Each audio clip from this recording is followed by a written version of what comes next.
nagdabog ako, hindi ko siya sinunod, pumunta ako ng inuman. And then one time, habang nagiinuman kami, sinundo ko ng kuya ko. Sabi ng kuya ko, si mama patay na. And then nung time na yon, talagang nadurog yung puso ko dun kasi imagine, hindi ko man lang siya nasabihan ng I love you. Hindi man lang ako sa kanya, alam mo hindi ako naging mabait sa kanya. Tapos, napagdabugan ko pa siya bago. Hindi ako nakapagpaalam. Pero hindi pa doon nag-start yung pagbabago ng buhay ko. Nag-rebelde ako sa tatay ko naman. No? So, high school, then nagpapaalam kami ng mga estudyante. Alam mo yun, pasang-awa ko. Graduate naman ako ng high school, pero nung nag-college ako, naging matindi din yung, yung pamumuhay ko nung college. No? Ninanakaw ko yung tuition kasi nga, mabisyo na ako noon eh. So, ninanakaw ko yung tuition para may pandota kami.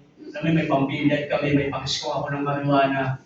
So, naalala ko nga pa dati kapag nag-review ako pag-exam, hindi naman lumalabas yung nireview ko dun sa exam. Ako na rin lumalabas. Kaya yung ating na yun. And then one time, gagayahin nun guys So one time, nabuli na ako ng tatay ko, sabi ng tatay ko sa akin, huwag na mag-aaral, sayang ang pero sa'yo. So nung time na yun, tinigil ni Papa yung sustento sa akin, hanggang sa pilitan ako magtrabaho, nagkaroon ako ng asawa at anak. And then, nung pandemic, syempre walang pasok noon, boring ang lahat. Nag-start ako mag-vlog. Yun yung mga unang vlog ko, no? Nagdi-deliver ako ng parcel. No? Nagdi-deliver ako ng parcel sa mga sikip na sa bahay namin yun. And then, madaming natuwa sa content ko na yun. And unti-unti, dumami yung followers ko. Nagkaroon ako ng pera. Na-features ako sa Bubble Gang, sa iba't ibang sitcom. And then, unti-unti, dumami na yung followers ko. Sabi ko, ito na, mag-full time na ako sa pag-vlog. Kasi kumikita na ako ng pera ng that time. And then, habang sa journey ko ng pag-vlog, dahil napuso yung mga influencer na nagpo-promote ng sugal, so nagpo-promote din ako ng online casino. So guys, yung online casino, nakadesign yan para matalo kayo. Alam mo yun, walang mananalo dyan. Ang panalo lang dyan yung mga influencer na kagaya namin na nagpo-promote. Kasi yung ginagamit namin account dyan, demo account lang yun. Pang-hype lang yun para pag nag-register ka, may commission kami. So, nung time na yun, dumami yung pera ko. Alam mo yun, mas naging mabisyo na ako dati, mas naging mapera ako nung time na yun na nagpupunta ako ng online casino. Pero alam nyo, dahil nga mabisyo na ako dati, mas naging mabisyo na ako noon. Kaya ngayon, nung nagkapera na ako, sabi ko, ito na, financial freedom na to. Ito na, nakukuha ko na yung mga pangarap ko. And then one time, nag-level up yung yung mga kasalanan ko. Nagbababae na ako. Lagi na ako nasa Quezon City, sa mga bahay aliwan. Suki na ako ng mga massage na may mga extra service. And then yung time na yun, doon ako umiikot yung buhay ko sa bisyo. No? Naalala ko pa nga dati, isa sa nakakadurog na part sa akin, kapag tatabi ako sa ibang babae, tapos uwi ako ng bahay, tatabi ako sa asawa ko. Sabi ko, iniisip ko, bakit ganito yung buhay ko, Lord? Wala namang ginagawa yung asawa ko, bait-bait ang asawa ko, bakit nanulungo ko siya? Bakit ganito yung buhay ko? Gustong-gusto ko makawala sa ganung klase ng kasalanan, pero hindi ko kaya. Kinakain ko lang yung sinasabi ko, alam mo yung sasabihin ko, hindi, bukas, hindi ko na ulitin yun. Pero bukas mo kalawa, makapalik ulit ako doon. Sa Quezon City, magbababae ulit ako ng babae, bibili ulit ako ng mga bisyo. So, hanggang sa parang unti-unti na de-depress na ako, alam mo yun, kahit nauuwa ko yung mga bagay na pinapangarap ko lang dati, parang may something na kulang sa puso ko, na hindi ako masatisfied. Alam mo yung parang may void sa puso natin, hindi mo alam kahit anong gawin mo, kahit piyahan mo yung sarili mo na kung ano, hindi ka magiging tunay na masaya. And then, nung time na yun, nag-research po ako, no? Nag-research ako paano ba magkaroon ng peace. Kasi wala akong peace eh. Alam mo yun, gabi-gabi, malungkot ako, gabi-gabi, stress ako, kahit wala namang nakaka-stress.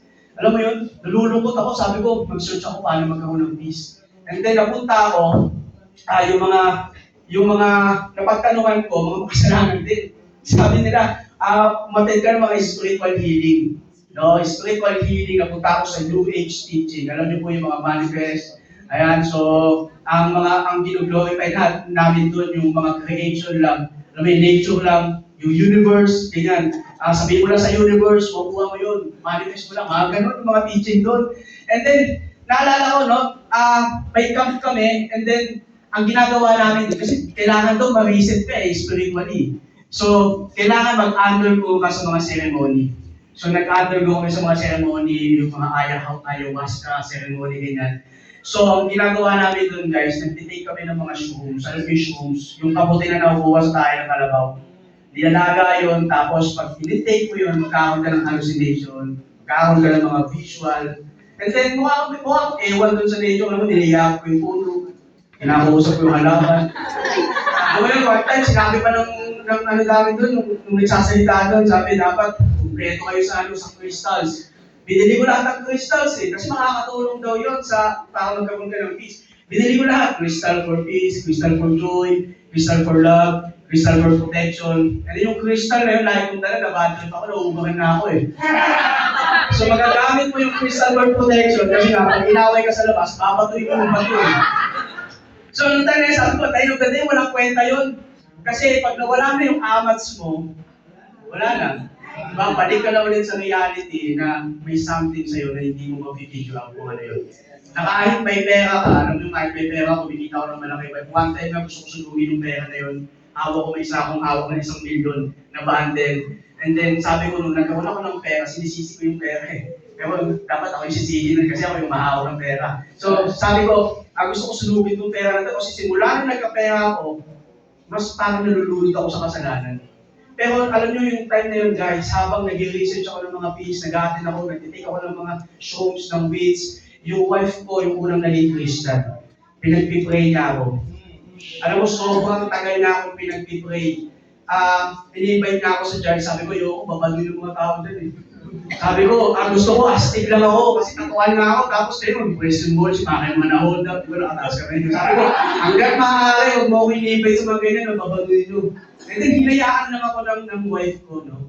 And then, one time, last year po, nagkaroon ako ng desire na nagising ako ng gabi, tapos nagkaroon ako ng desire na gusto ko magsimba kinabukasan. Tapos sabi ko, okay naman na itong pakiramdam ko na ito, parang gusto ko magsimba, ayoko magsimba. And then, nagising ako ng umaga, and then sabi ko sa wife ko, sama ko sa'yo, magsisimba ako.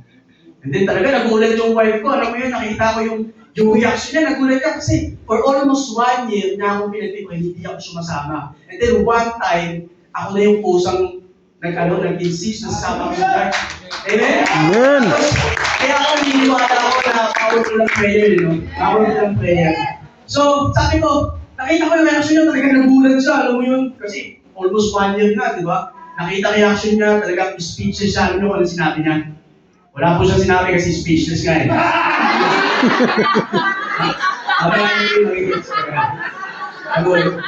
So, excited kami, nagpunta kami ng simbahan, and then sabi ko, parang may something, may tuhod sa puso, alam mo yun, may nakakaginhawa. Sabi ko, try po ulit second Sunday. And then, nung second Sunday, order na ako ng Bible.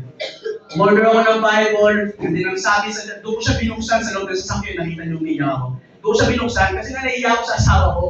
Nang bumili ako ng Bible, doon ko siya binuksan, sabi sa church, bago ka magbasa, manalangin ka muna. Sabi ko, simple lang ng panalangin ko, sabi ko, Lord, first time ko babasahin ko, sana maintindihan ko to. And then habang nagbabasa po ako, sa Book of John, hindi ko na malaya yung sarili ko umiyak na. No? Doon, kinatagpo ako ng Diyos. Alam mo yun, nakamdaman ko yung talagang nangihilig yung katawan ko, iyak na ako ng iyak. Actually, almost 20 minutes ako umiyak din Kinat ko lang ng 2 minutes para kasi medyo pangit yung iba kong iyak din So, hindi ko siya dapat sa i-upload. Hindi ko dapat sa i-upload. Kasi gusto ko ipakita sa asawa ko. Pero na-convict ako ng Holy Spirit, i-upload siya. And, nung time na yun, nung umiiyak ako, hindi ko alam kung anong nangyari sa akin. Kasi nagbabasa lang ako ng Bible. Tapos, bigla na ako umiyak. Tumulo na yung luha ko. Alam mo yun, tapos yung nabasa ko pa doon, hindi siya pang comforting Parang siyang pang last days, alam mo yun. So, sabi sa John chapter 5, verse 28 to 29, don't be surprised. Indeed, the time is coming when all the dead in the grave will hear the voice of God's Son, and they will rise again.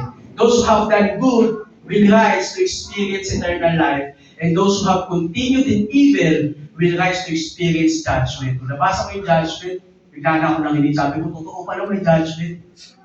Paano na lang hindi ko nabasa ito? Namatay ako tapos hindi man lang ako nakakilala sa Lord. Paano na yun? Di ba? And sabi ko, nakakamdam ako ng takot doon in a way na ang layo ko na pala kay Lord. Ang dami ko na palang nagagawang mali. Doon ko na-realize yung mga kasalanan ko, nag-flashback sa akin lahat. And then, nung time na yun, nag-repent ako sa kasalanan ko. Sabi ko, Lord, ito na po yung mga kasalanan ko. Kinonfess ko lahat. Pag nagbababae ako, niloloko ko asawa ko, mayabang ako, naging mag-pride ako. Alam mo yun, malakas ako magbisyo. Sabi ko, Lord, baguhin mo yung buhay ko, baguhin mo yung puso ko, ayoko na dito. Pero alam mo yun, nung time na yun, nakaramdam ako ng yakap sa Panginoon. So, nung time na yun, doon ko naramdaman si Lord, na alam mo yung talagang niyakap niya ako na kahit makasalanan ka, basta ihambol mo lang yung sarili mo. Yan ang aming natatanggap. Amen! Amen. Ano nyo, ang dati ang mindset ko, ang akala ko bago ka lumapit kay Lord, kailangan madami kang alam sa Bible, kabisado ng mga Bible verse. Dati, akala ko dapat mabait ka muna bago ako pumasok ng simbahan. Kailangan ipabuha ko muna itong mga tattoo mo bago ako lumapit sa Lord. Hindi. Kailangan mo lang i-humble yung puso mo. Aminin mo na makasalanan ka, tatanggalin ka ng Diyos. Amen. And then, nung time na yun, paglabas ko ng kotse, yun eh, radikal na nangyari sa buhay ko. After second week ko, no, I got baptized. Nung nagpa-baptize ako, and then unang pinabago sa akin ng Lord, sabi ng Lord, magbibuo yung relasyon mo sa asawa mo, magpakasal ka. Kasi dati yung mindset ko, yung magpakasal, sabi ko, papel lang yan. Pero sinabi ng Lord, magpakasal ka for almost 8 years sa pagsasama namin ng asawa ko, ayoko magpakasal. Pero binago ng Lord yun. After 1 week po, no, nag-focus ako sa asawa ko. And sabi ko, Lord, gusto ko itama yung relasyon ko sa asawa ko. Gusto ko itama yung relasyon namin sa mata mo.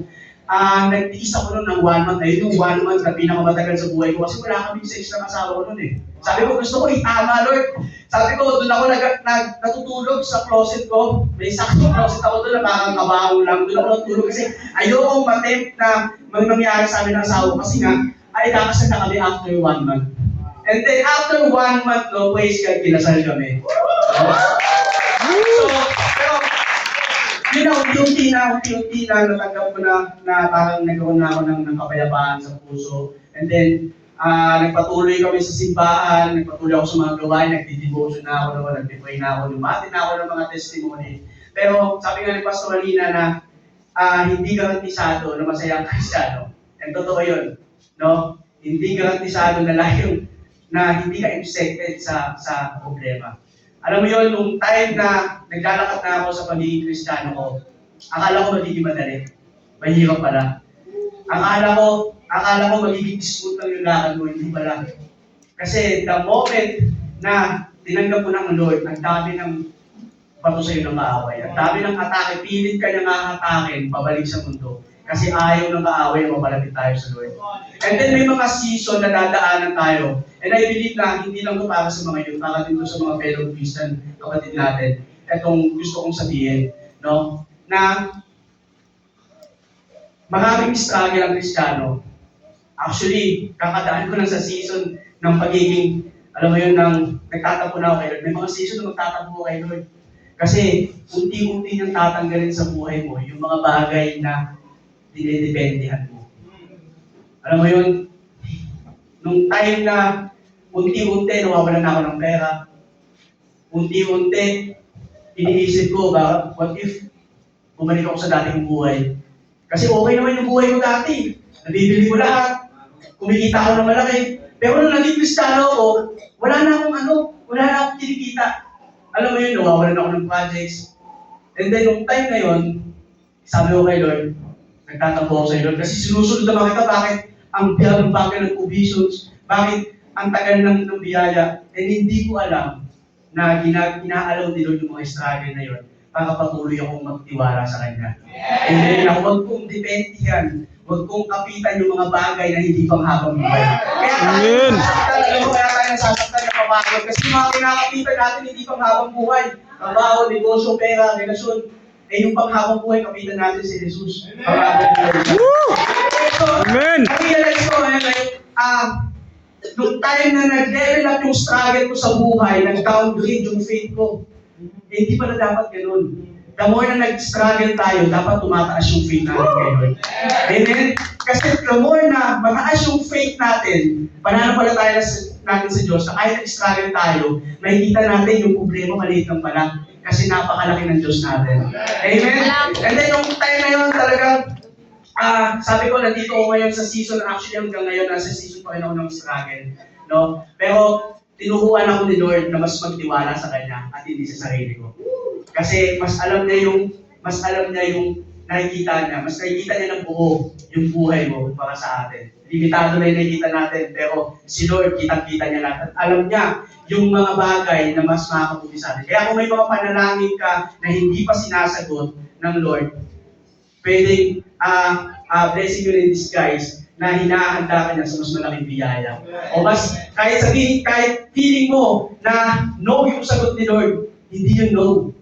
Kasi, inaalaw ni Lord John na para yung no na yung sagot, minsan kasi ang iniisip natin na no, akala natin rejection na, pero redirection lang pala.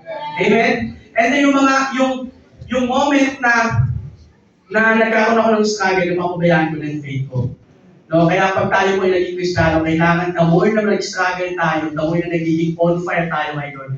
The more na mas lumalapit tayo kay Lord, the more na nakikita natin yung struggle is maliit lang pala. Kasi nandyan si Lord kasama natin. Amen? Amen. Kaya ngayon na-realize ko na kung dati yung pamumuhay ko masagana, pero ngayon yung pamumuhay ko sobrang saya na. Kasi may Diyos na ako sa buhay. Amen. Yung mga material na bagay, nakatuloy ka sumaya. Ang sagot para tuloy na sumaya, yung nasa loob ka ng presensya niya. Amen. So ako po si Manoy, dati po akong sinfluencer. Makasalanan po ako, pero ngayon, praise God kasi isa na po akong sinfluencer. Isa ako sa nagtatanim na tinawag ng Diyos para magtanim. Alam mo yun, kasi maraming aanihin, pero konti ang mag-aanin. Amen. And ako, I believe na kayong mga kabataan gagamitin kayo ng Diyos no, para maging ilaw at asin sa marami. Amen. So, ako po si Manoy, ang na-figure out ko ng kulang para sa akin, ang peace na kulang sa akin ay manggagaling lamang sa Prince of Peace, kay Jesus. Amen. So, dati po ako nagdi-deliver ng parcel, pero praise God, nagdi-deliver na po ako ng gospel. Amen. Amen.